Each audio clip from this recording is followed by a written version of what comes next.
Olá pessoal, bem-vindo de novo. Vamos iniciar os nossos estudos sobre estatística inferencial, para que a gente então depois tente aplicar todos esses conhecimentos lá na prática, né, visualizando artigo por artigo.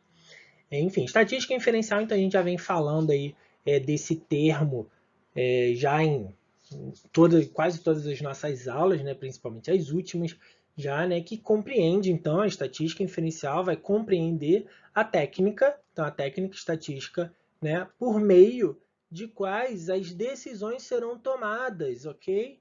Então é a estatística que vai me permitir tomar uma decisão, tá, sobre uma população estatística, ok? E essas decisões vão ser baseadas unicamente na observação de uma amostra. Então, através da estatística inferencial em cima dos parâmetros da amostra que eu utilizei no estudo, eu vou conseguir tomar uma decisão sobre uma população, né, através de uma estimação, de uma estimativa. Tá? E exatamente esse processo de estimação, tá? É o processo, então, que vai consistir em utilizar os dados amostrais, aqueles dados que nós utilizamos na pesquisa, para que eu possa estimar isso para uma população maior, uma população desconhecida. Tá? Então, o parâmetro populacional, né, a estimação da média de uma população, pode ser feita ou por média pontual, média intervalar, tá? Depende do parâmetro que a gente vai estar utilizando e como a gente vai utilizar. Mas o que eu quero chegar, vamos ler junto, tá? A média pontual, então, por exemplo, de um americano consumir 80 quilos de carne em média por ano. Não significa que todo americano consome, de fato, 80 quilos de carne, tá? Mas ele consome numa média, numa tendência ali próximo de 80 quilos, podendo ser mais ou menos, tá? E a média intervalar, então o consumo médio de carne no país está entre 60 e 100 quilos por pessoa por ano. Então significa que o americano ele come entre 60 e 100 quilos de carne por ano, tá? Então a gente tem um intervalo de confiança entre eles. Ah, que é exatamente isso que eu quero falar. Então, a média, né, a estimação, ela pode também ter um erro calculado, digamos assim, tá bom? O que é esse erro calculado que a gente mostra? Né? É aquele mais ou menos que a gente sempre vê nos artigos científicos. Então, tem a média de x mais ou menos y.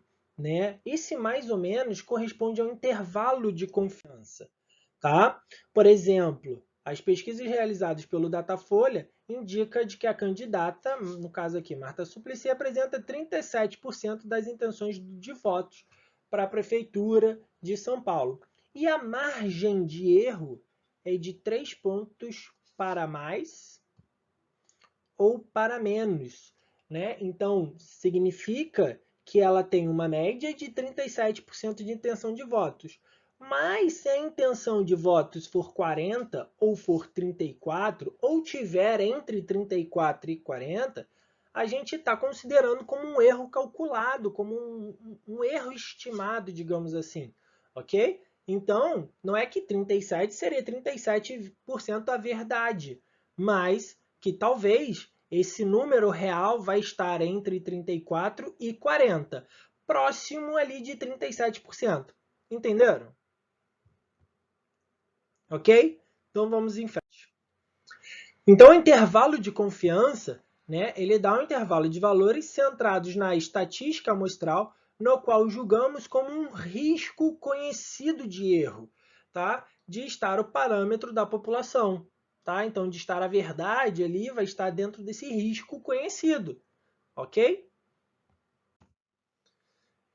E para isso entra também o nível de confiança. O nível de confiança já é a probabilidade do intervalo conter a verdadeira média estimada. Ok? Então, quando a gente vê nos artigos, né, ter aquele Pzinho menor do que 0,05, né, isso aqui é o nível de confiança. Tá? Esse nível de confiança significa de que aquela estimativa, aquela média estimada, ela tem um nível de confiança para realmente estar ali, tá? Se ela não tiver esse nível de confiança, é porque provavelmente aquela estimativa não necessariamente vai estar correta, ou mais longe do correto, digamos assim, ela vai estar, tá? Então, quanto maior for o nível de confiança desejado, maior será o intervalo de confiança ou erro, tá? Então, o que a gente chama de 0,05, né, é que a gente estima de que aquele resultado tem 95% de chance, tá, de ser o verdadeiro, tá, para a população, digamos assim, tá, ou para aquele parâmetro que você vai estar estudando. Alguns estudos podem mostrar o P menor do que 0,01. Significa que eu tenho 99% de chance de reproduzir aqueles dados o tempo todo, ou seja, de fato aquela minha estimativa está correta. Tá? Então, na ciência, a gente considera apenas esses níveis, tá, de confiança. Níveis, por exemplo, de 90%, né, que seria o 0,1%, a gente já não considera um nível de confiança adequado. Então, talvez aquela minha estimativa de média não corresponda de fato à população que eu queira, né, ou aos meus processos de estimação desejado, tá bom? Então, tão menor será o erro, né, esse erro estimado, né, quanto maior for o tamanho da amostra. Isso a gente já falou, né, do tamanho amostral. Então é óbvio que existem cálculos para isso, né? Lembra das primeiras aulinhas que eu falei sobre cálculo amostral? Né? O que eu estou tentando falar nesse slide é basicamente isso. Quanto maior for o tamanho da minha amostra, obviamente menor será o meu erro para estimar dentro de uma população. Né? Se eu uso um indivíduo para estimar numa população de 1000, né, eu tenho muito mais chances de erro do que se eu utilizar uma população de 100, né, e estimá-la para 1000. Entenderam? É isso que eu estou tentando falar aqui nesse slide. E para isso, então, a gente tem as hipóteses, né? Então, toda pergunta, toda ciência, né, todo artigo científico, ele vai ser pautado em cima de uma hipótese onde a gente vai poder comprovar ou não, tá? E para isso a gente testa essa hipótese. Então, os estudos eles vão testar a hipótese que o autor levantou, tá? Então, o teste da hipótese permite, a partir da média amostral e do desvio padrão, buscar prever o comportamento da média populacional dado ao certo nível de significância, ok? O teste de hipótese é uma regra de decisão, ok? Que permite aceitar ou rejeitar como verdadeira uma hipótese nula. Com base em quê? Com base na evidência amostral. O que é evidência amostral? É o resultado que vocês acharam, né? Fazendo a estatística daqueles dados coletados, ok? Então, em cima desses dados, em cima dessa minha estatística inferencial, eu vou poder aceitar ou rejeitar a minha hipótese nula, tá? Então, para a gente entender, dentro da ciência, né, e dentro dos testes de hipótese, eu vou ter a minha hipótese nula e a minha hipótese alternativa, ok? Então, minha hipótese nula, que vai ser o H0, ou a minha hipótese alternativa, né? O H1, ok? Então, a gente vai chamar de hipótese nula, a informação a respeito do valor da verdadeira média que queremos avaliar. Lembre-se, tá? A hipótese nula, ela traz sempre consigo o sinal de igualdade. Então, se eu estou falando de um grupo A e comparando ele com o grupo B, a minha hipótese nula é de que esses grupos serão sempre iguais, ok? Já quando eu estiver falando da minha hipótese alternativa, tá? A informação a respeito da verdadeira média que aceitaremos caso a hipótese nula seja rejeitada. Então, se eu testo né, a minha estatística, e a minha estatística mostra de que o grupo A é diferente do grupo B, né, então eu não tenho um sinal de igualdade. Se eu não tenho sinal de igualdade, então eu vou rejeitar essa minha hipótese nula, tá? E trago, então, a hipótese alternativa como a verdadeira, ok? Então, hipótese nula, sinal de igualdade. Hipótese alternativa, a gente está falando de sinal de diferença entre os grupos, ok? Então, a hipótese nula, né, é a hipótese sobre o qual o teste é montado. A gente vai montar com a presunção de que tem igualdade ali, né? Na ideia de igualdade.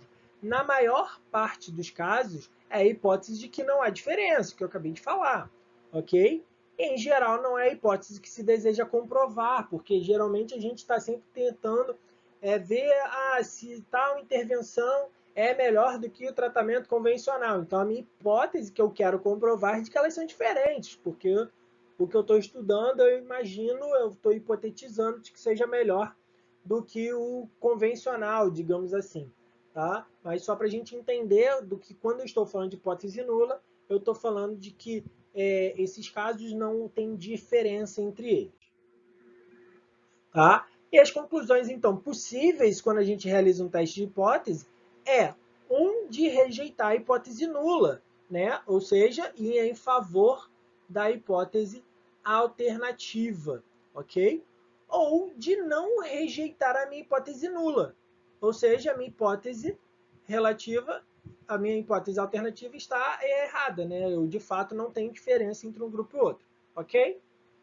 Então, eu vou ter essas duas conclusões no meu teste de hipótese. Ou de rejeitar a hipótese nula, ou de não rejeitar a hipótese nula. Tá? E, obviamente, a gente está falando de estimativas. Né? A estatística ela nunca é uma verdade absoluta, digamos assim. Então, existem os erros e podem acontecer de fato. Tá? Então, quando a gente tem pode ter alguns erros na conclusão do teste de hipótese, tá? Por causa das flutuações amostrais, uma amostra pode ser diferente de outra, né? Ao comparar duas hipóteses e tomar uma decisão, a gente pode tomar uma decisão errada, ok? Então, existem dois tipos de erro, tá? Que é o erro A, o erro tipo 1, desculpa, e o erro tipo 2. Tá? Então, vamos no quadrinho aqui embaixo. Eu tenho a minha realidade. O que seria o verdadeiro? Tá? Que eu não sei, eu estou tentando descobrir. Né? É o que a gente está tentando achar. Tá? E a minha conclusão do teste baseado lá na minha amostra, né? Nos meus resultados. Então, lembra, eu acabei de falar que no minha teste de hipótese eu posso ou aceitar a minha hipótese nula ou rejeitar a minha hipótese nula, ok? E aí, se eu aceito a minha hipótese nula em cima, né, dos meus resultados, e de fato a realidade da minha hipótese nula é verdadeira, eu estou correto, eu não errei. Mas existe a chance de eu, por essa minha amostra, me tendenciar, né, me decidir a aceitar a hipótese nula, mas na realidade a hipótese nula é falsa. E aí eu vou ter o erro do tipo 2, tá? O tipo beta, a gente vai falar mais à frente. Tá? Por outro lado, se eu rejeito a minha hipótese nula em cima da minha amostra, mas na realidade essa hipótese nula é verdadeira, eu tenho o erro do tipo 1, tá? O tipo alfa. Então, como estava mostrando no slide anterior, né, o erro tipo 1, né, o tipo alfa, é de rejeitar a hipótese nula quando na realidade ela é verdadeira. Aí eu vou ter o erro tipo 1. Tá? O erro tipo 2 ou beta é de não rejeitar a hipótese nula quando na realidade ela é falsa. É um erro tipo 2. Ok? Como a gente pode evitar esses erros? Né? Então, como nós vamos evitar? Né? Montando testes, escolhendo testes que tornem esses erros os menores possíveis. Ou seja, se você realiza o teste estatístico correto, a chance de você estar errando pelo teste da hipótese é menor. Mas se você escolhe os testes errados, e aí a gente vai ver de uma forma bem geral, né? Porque a ideia não é transformar todo mundo em estatístico, mas para a gente compreender quando for olhar o artigo, né, se a gente escolhe o teste estatístico errado, a chance desses meus erros no teste de hipótese acontecerem são maiores. E aí é um tanto quanto preocupante quando a gente estiver lendo os artigos, né? Ok? Então, não é possível minimizar ambos os erros, tá? Então, dentro do meu teste de hipótese, é impossível, tá, eu excluir os dois erros e fazer, não, eu escolhi o melhor teste e não tem como dar nenhum erro. É impossível, sempre vai ter essa possibilidade. O que a gente vai sempre fazer é ver qual tipo de erro é o mais aceitável, digamos assim, tá? Então, os testes de hipótese eles são montados de forma que, fixado o erro tipo 1, tá? Que se está disposto a cometer, né? Se a gente vai aceitar o erro do tipo 1, o erro do tipo 2, obviamente, tem que ser menor, ok? E vice-versa. Então, como eu falei, é tão importante a gente escolher o teste inferencial, a gente precisa entender um pouquinho, bem rápido, como seriam esses testes. Para quando a gente lê, a gente pensar assim, pô, será que esse teste está correto ou será que esse teste está errado? Né? Então, é importante a gente entender quais seriam as teorias dentro de cada teste para melhor conclusão sobre os dados. Então, o primeiro ponto que a gente precisa entender desses testes estatísticos, digamos assim, né, e dos dados, né, melhor dizendo, primeiro a gente definir se esses nossos dados eles são paramétricos e não paramétricos, tá? E depois a gente entender se essa distribuição desses dados coletados, ela possui uma distribuição normal ou uma distribuição não normal. Calma, vamos passar por esses nomes difíceis aí, item a item, para ficar mais claro, tá bom? Vamos lá. Primeiro vamos entender o que seria um paramétrico e não paramétrico, né? Então, os dados paramétricos, né, ou os testes paramétricos, assim falando, eles vão ser utilizados para análise de variáveis contínuas. Lembra lá do tipo de variável que a gente já falou nas outras aulas? Então, vamos trazer de volta para cá, tá? Então, testes paramétricos vamos utilizar quando as variáveis forem contínuas, tá? Ou seja, podem assumir qualquer valor, tá? E normalmente possuem uma unidade conhecida. Então, as distâncias, né, milímetros, centímetros, metros, quilômetros, né, o tempo por milissegundos, segundos, minutos, horas, dias, semanas, tá? Então, a gente tem esse conhecimento. Além disso, tá? A distribuição desses dados devem apresentar normalidades, ou seja, esses dados precisam ser normais, ok? No próximo eu vou explicar qual é a diferença entre normal e não normal, mas já fica com isso na cabeça. Então, paramétrico é para variáveis contínuas e distribuição de dados normais, ok?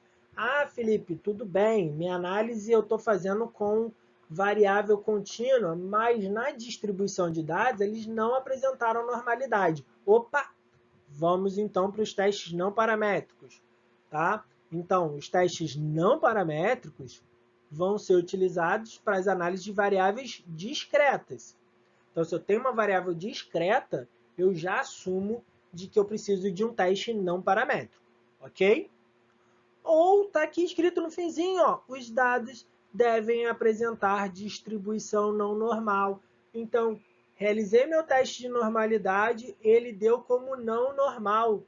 Mesmo sendo variável contínua, tá? Mas por ele não apresentar normalidades, eu vou então utilizar, vamos dar a voltinha aqui, um teste não paramétrico para os dados não normais, ok? Ah, mas o meu teste ele tem uma variável discreta e apresenta normalidade. Variável discreta, aqui, não paramétricos, então vai ser não paramétricos, ok? Então aqui, gente, o que seria então essa distribuição normal ou não normal, né? Então essa distribuição, essa normalidade da distribuição, tá? O normal ou não normal, eu posso substituir pela palavra simétrica ou assimétrica, tá? O que isso significa? Quando eu apresento uma simetria entre a distribuição de dados, tá? Eu tenho uma normalidade. O que isso significa? Resumidamente falando, para você ficar mais fácil, porque esses termos vocês já aprenderam. Então, a minha média, ela vai ser igual à minha mediana e vai ser igual à minha moda. Então, eu tenho uma curva galvânica aqui normal, bonitinha, né? Então, ela apresenta essa curva bonitinha na estatística, né? Que todo mundo olha. É isso que eu quero, tá? Então, ela apresenta uma normalidade. Então, quando apresenta isso, a gente vai falar que essa distribuição ela é normal. Nossa, escrever com essa é difícil. Ah, mas vai sair. Normal, saiu. Tá? Então, isso é simetria. Então, normalidade, eu estou falando de simetria na distribuição. Ok? Quando eu estiver falando de não normalidade, uma distribuição não normal, eu estou falando de uma distribuição assimétrica. Tá? Então, a assimetria é uma distribuição não normal.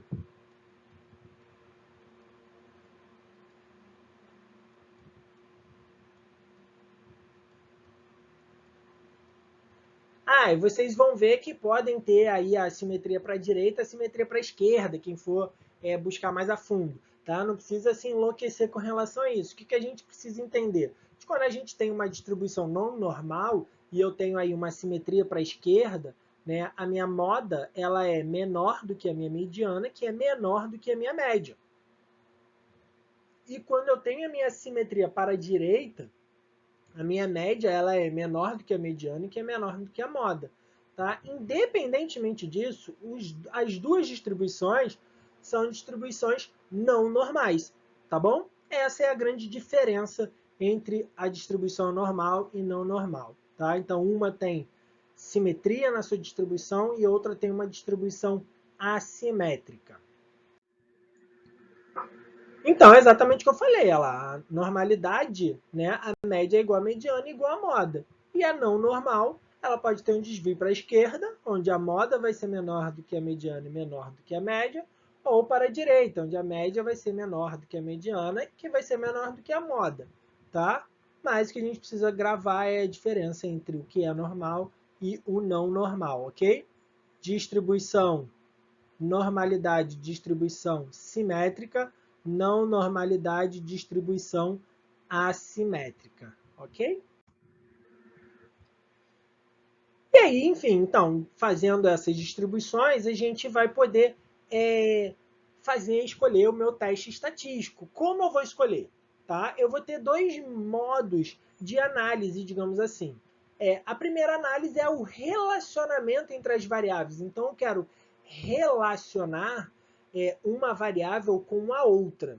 Tá? E aí, para esse tipo de correlação que a gente chama, então, os estudos que vão correlacionar, eles vão relacionar uma variável com a outra. Né? Pode ser força relacionado com IMC, né? E vice-versa. Enfim, pode ser vários tipos de correlação. Quando a gente vai pegando os artigos um a um, isso fica mais fácil da gente visualizar. Mas entendam de que quando eu falo de correlação, eu estou falando de relação entre variáveis, ok?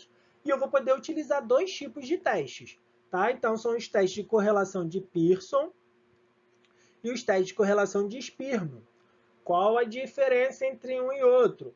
Quase nada, tá? Eu vou usar Pearson quando eu estiver falando de dados paramétricos ou normais. Vou realizar a correlação de Spearman quando eu estiver falando de dados não paramétricos ou não normais.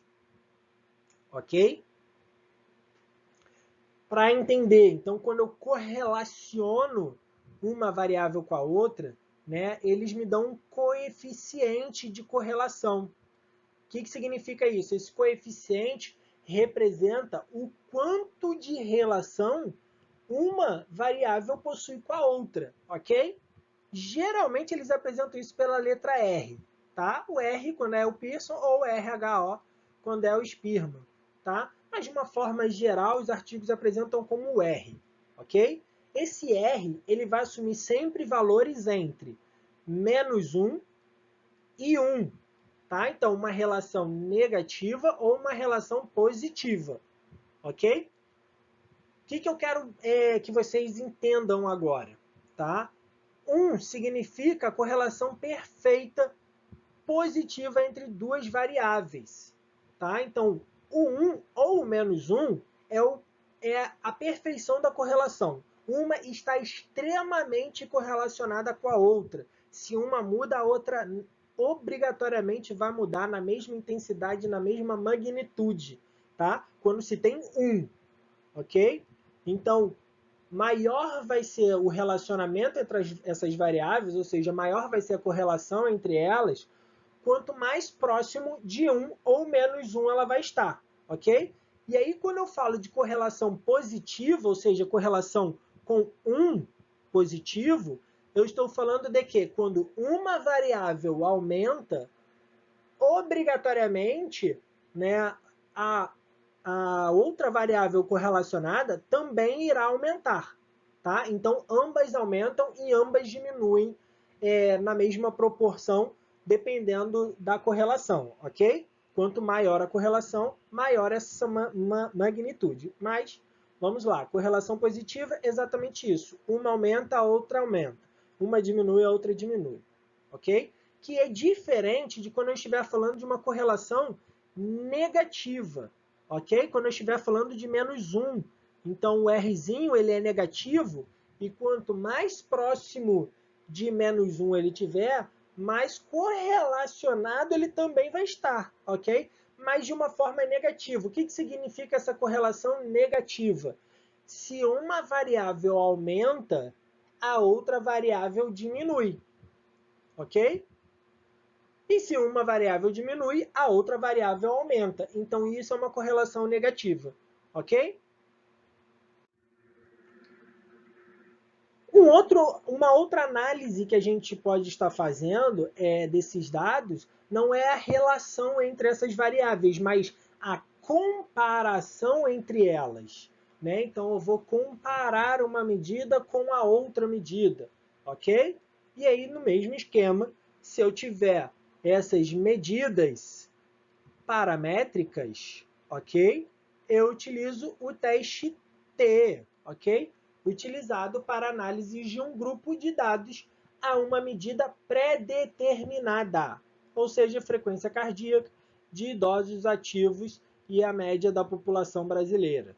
Então, quando eu quero comparar, tá, essas correlações, essas médias de um idoso com 60, um outro com 70, tá, a gente vai utilizar o teste T, ok? Esse teste T ainda pode vir com outros nomes agregados, tá? Eu vou explicar aqui de forma bem rápida.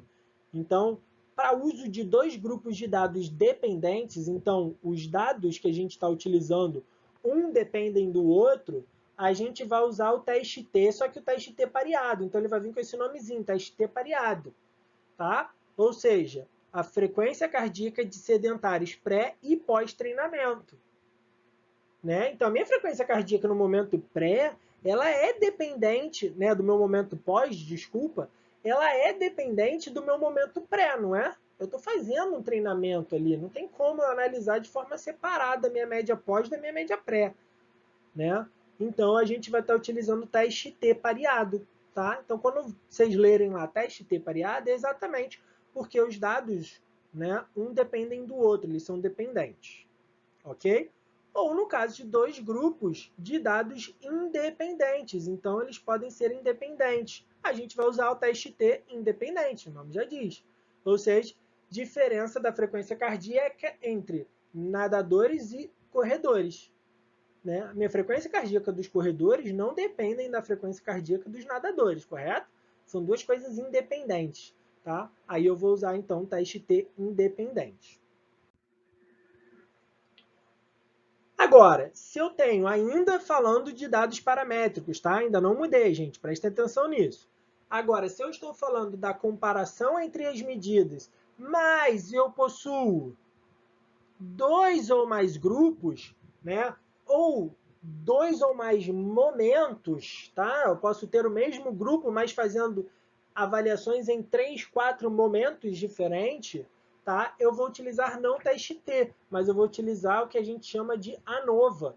Então, quando vocês veem lá, a estatística foi realizada com teste ANOVA, vocês já, opa, eles estão comparando ou 3 ou mais grupos ou 3 ou mais momentos, ok? Então, olha lá, a diferença nas forças musculares entre as séries em idosos com 1, 2 e 3 minutos. Então, eu tenho um grupo que fez treinamento de força com 1 minuto, né, de intervalo. Grupo de idosos que fizeram com 2 minutos de intervalo. E grupo que fizeram com 3 minutos de intervalo. Eu estou comparando 3 grupos diferentes, tá? Então, eu vou utilizar a ANOVA. Agora, se esses meus dados não são paramétricos, ou seja, não paramétricos, tá? Agora eu mudei, tá? Os testes não paramétricos, eles são basicamente semelhantes. Então, a ideia, a teoria da escolha do teste é a mesma dos testes paramétricos, ok? Então, olha lá, os testes não paramétricos são semelhantes aos paramétricos quanto à organização dos dados e a ideias de comparação, tá? Só mudam de fato o teste. Então, se eu tenho a mesma ideia do teste T pareado, né, um grupo dependente, né, um dado dependente do outro, e for um dado não paramétrico, eu vou utilizar o teste de Wilcoxon, ok? Agora, se eu tenho a mesma ideia do teste T independente, ou seja, estou avaliando grupos independentes, né, ou dados independentes, né, e é uma medida não paramétrica, eu vou fazer o teste de Mann-Whitney-U, tá? Agora, se eu vou fazer a análise, né, ou a comparação de 3 ou mais grupos, né, ou 3 ou mais momentos, eu vou utilizar, né, eu tenho lá a ideia do ANOVA, eu vou utilizar o teste de Kruskal-Wallis, ok? Então, quando vocês veem esses nomes super difíceis, entendam de que a ideia é essa da organização e da disposição dos dados, ok? Então, se você tiver um teste que ele é paramétrico, né, e ele é independente, e o cara fez o teste, por exemplo, de Mann-Whitney-U, a gente já começa a duvidar, né, desse artigo, desses dados, porque ele utilizou um pressuposto estatístico errado. Ele usou o teste errado, né?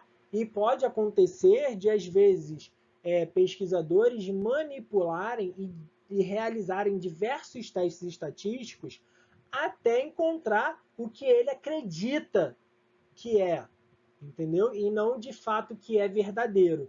Então, quando se utiliza o teste errado, o teste estatístico, a gente já duvida um pouco desses dados e muitas vezes isso acaba até com a carreira do pesquisador, né? O artigo pode ser aí levado a uma série de reanálises depois e ele tem que se desculpar, enfim.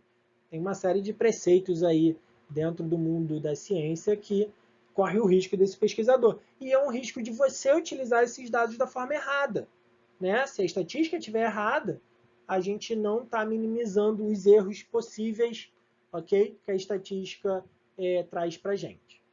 Tá bom, gente? Então, a teoria da estatística é basicamente essa. É bem simples, né? É um pouco complicado e nova para quem nunca viu, mas é simples, é só prestar atenção, tá? E aí, a partir daí, a gente começa a fazer as análises mais práticas. Então, a gente pegar os artigos na mão e começar a ver ponto a ponto em conjunto. Tá bom, gente? Espero que tenham sanado. Coloquem as dúvidas que vocês têm no Google Sala de Aula, gente. Eu preciso que vocês interajam mais, tá? É óbvio que escutando meia horinha de aula por semana, e cada semana eu falando de uma coisa diferente, não vai fixar tudo na cabeça, tá? Então, não entendeu? Joga pergunta lá, professor, isso é aquilo, é assado, enfim, expõe pra gente as dúvidas que a gente consegue discutir. E a gente só aprende discutindo, tá, gente? Então não é só ouvindo que a gente vai aprender, mas é discutindo, é hipotetizando, é imaginando. Então eu espero mais participação de vocês lá, tá bom? E, enfim, até o próximo vídeo, até o próximo artigo e bom estudo para vocês, se cuidem.